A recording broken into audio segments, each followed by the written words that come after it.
Bonjour à tous. L'espace. L'espace. Mais que veut donc dire ce mot? Comment un mot aussi simple à prononcer peut-il être aussi complexe à comprendre? Comment le définir? Comment l'appréhender? Mais surtout, comment le représenter? De même, face à lui, nos élèves sont-ils tous égaux?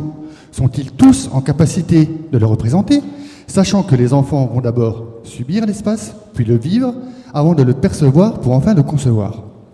Des chercheurs comme Jérôme Brunner, des psychologues comme Jérôme Brunner ou des chercheurs comme Martha Farah ont mis en avant l'importance de l'origine sociale et du genre des enfants dans leur développement cognitif.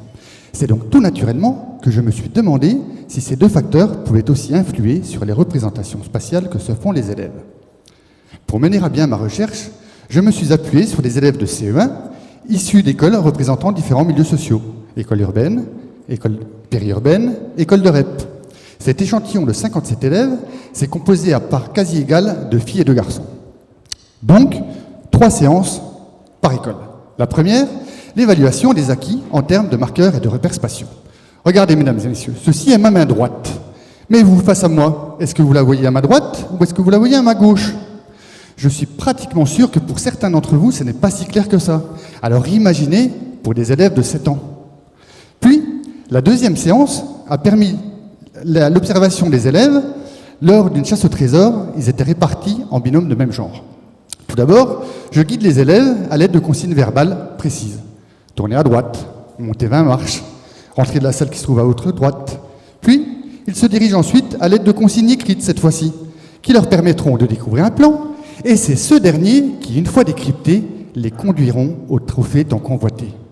Enfin, la séance finale a amené la représentation écrite des élèves du trajet parcouru. Son objectif était de faire comprendre à leurs enseignants le chemin effectué au travers de leur production. Et voilà, la première partie de mon travail est finie.